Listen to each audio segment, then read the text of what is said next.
Now, you know I always tell you to read from left to right. And sometimes in front of the A, there is a negative sign. And I like to start there. I like to start there when I'm making my graphs, because I get confused flipping things upside down. So if I do it first, then it begins to make more sense to me. So let's again start with the parent function. F of x, I'll call it y. Y equals absolute value of x. I know that looks like this. If I put a negative sign in front of it, y equals negative absolute value of x. Well, I'm going to go back to my function machine analogy here. Inside the function machine is absolute value of x. You will notice the negative sign here is outside of the function. It is outside of the absolute value. It's outside of the parent function part of it. So when I put an x in, it's going to go down in here. It's going to become its absolute valuetized. And as it's on its way out, it's going to be turned into a negative. Which really means what's happening here is it's being multiplied by -1. So really, in a way, the way that I do it by flipping it upside down first is I take the A and I separate the A into a negative and then the actual number. So if I put in, let's say I put in the value of 1, put 1 into my absolute value into my function here. It gets absolute valuetized, it stays as 1, and when it's on its way out, it turns into -1. So where x is equal to 1, my negative absolute value of x is equal to -1. If I put in 0 into the function, it goes, gets turned into the absolute value of 0, which is 0. It's on its way out, negative sign, but -0 is the same thing as 0. So my vertex, again, isn't going to change, similar to all the other A's that we deal with. If I put in -2, -2 goes in. First it gets into the absolute value part of the function. It becomes +2. It's on its way out. It becomes -2.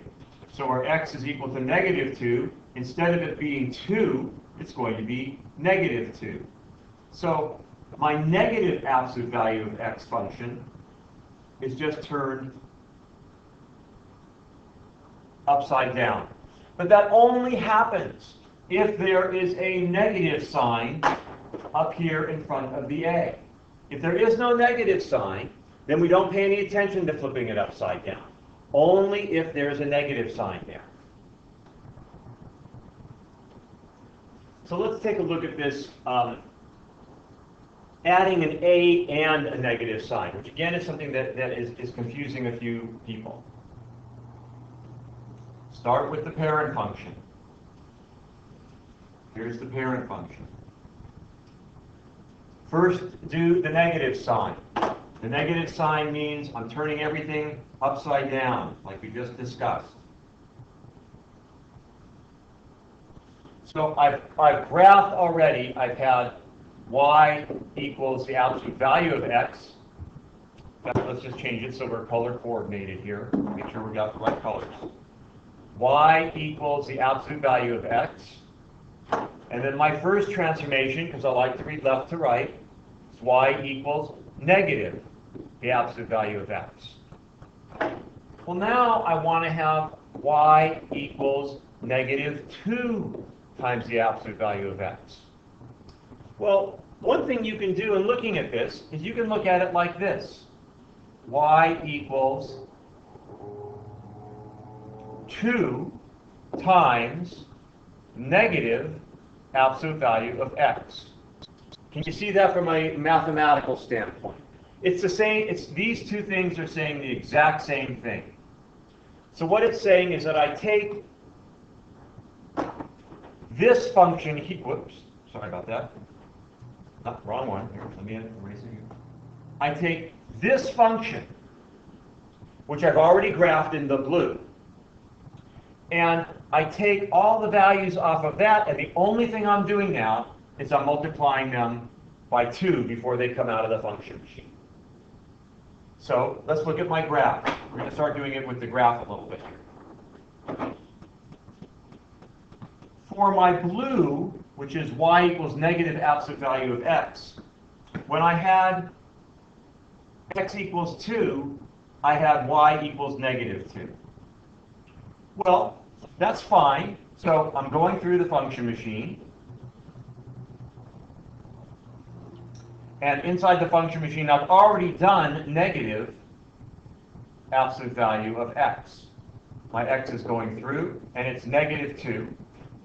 I've already done that. But before it can come out, I have to multiply it by 2.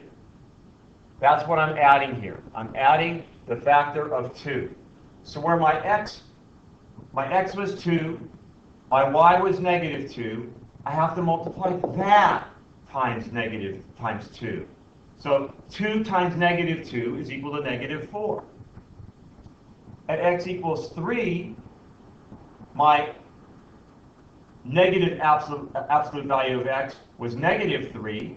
So that means my 2 times the negative absolute value of x is going to be negative 6. Where I had negative 2, right here, negative 2. My negative absolute value of x was negative 2. I'm going to multiply that by 2. I'm going to get negative 4. So my graph now is stretched just like it was before when it was going up, except now it's going downward. So it might be, so the steps are distinct. The first step was y equals the absolute value of x. And then, sorry, let's stay color coordinated. The first step was y equals the absolute value of x. And then the next step was simply adding the negative sign. Y equals negative the absolute value of x. And then the third step was y equals negative 2 times the absolute value of x. All we were doing was we were taking this function here, which we had already transformed, and multiplying it by 2. Since it's already upside down, it's going to stretch more downward. If